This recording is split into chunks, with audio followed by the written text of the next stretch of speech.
TV 10 and 55 Focus now continues. I'm Rich Rose. We're back with our debate. You'll see their names. We've already introduced them. I don't want to take too much time away from the candidates to be able to answer this question. Sure. Maybe even hearkening back to our last question about affordable housing. Yeah. Would you consider yourself to be pro-development, and how so, Angie?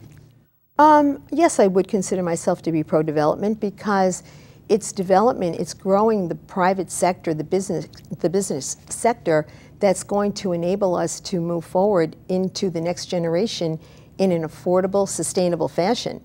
If we don't empower our business community, if we are not there encouraging our business community to sustain themselves, to grow here, and to encourage new businesses to come here, we're never going to make it. Steve? This is a central issue. I consider myself pro-economic growth in a sustainable manner. We have introduced an economic development plan that I believe will help make Suffolk County an economic powerhouse. And it does so by leveraging the unique assets that we have as a region to bring about job creation and growth. Angie, my opponent, has introduced an economic development plan that I think will actually do the opposite. I think will help undermine our economic growth in this region. The centerpiece of the plan is to sell tax liens, which I think is a terrible idea. It'll actually hasten the foreclosure and housing crisis that we're in right now, forcing more people out of their homes, more communities having boarded up homes and foreclosed homes. It's something that is a one-shot revenue, no doubt, that helps Wall Street bankers, but I think it will make our housing crisis and our economic problems even worse. And it's actually something that I know Angie has opposed in the past before she endorsed it in releasing her economic development plan recently. Okay, well, I'm really glad you brought that up because I do not endorse selling tax liens. I never did and I never will. Now, the plan that you're referring to, and this is where experience comes to the forefront. The plan that my opponent is referring to is one that was proposed by the Suffolk County Legislature, the Republican caucus of the legislature.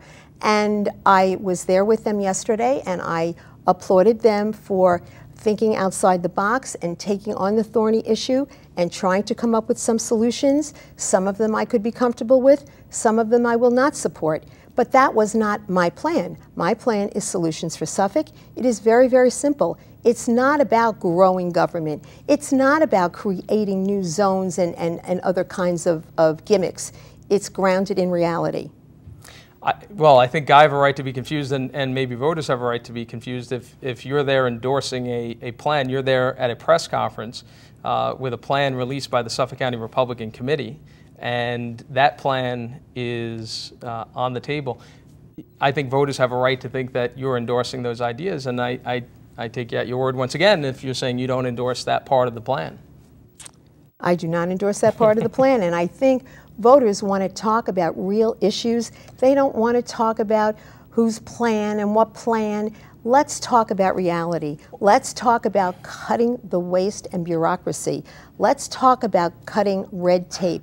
Let's talk about getting government out of the way, letting government be there to help and not get in the way. Additional rebuttal. I think that's a serious issue because if her party is endorsing the plan, but Angie as the county executive is not endorsing it, what is going to happen? Will that plan be stopped? Because I do think we have a plan, I have a plan that will really grow this economy and get our job growth really moving.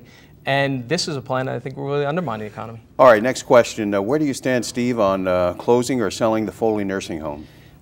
I think it is a completely legitimate question for the county executive to ask whether the county should be in the business of operating a nursing home facility.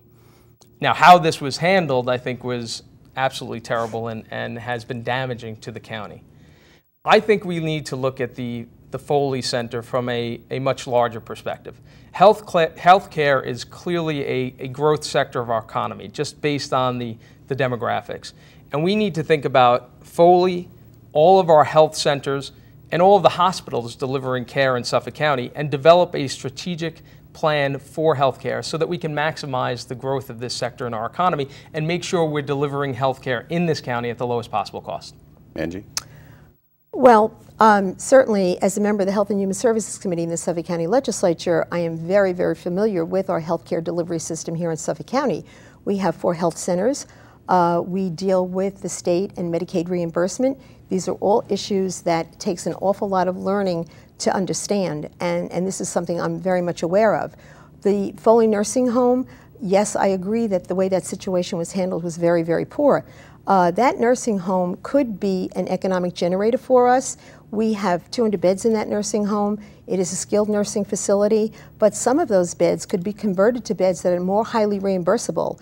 You could have vent beds that are reimbursed at a rate of $645 instead of $245. So there are a lot of initiatives that you could undertake to make it more profitable. Any additional rebuttal on that? I think that's one of those issues that people sometimes, it's like it's gone on for years. And so we heard the candidates express that. We have more questions we'd like to ask our candidates. Republican candidate Angie Carpenter, Democrat Steve Bellone for Suffolk County Executive, when we continue right here on Focus.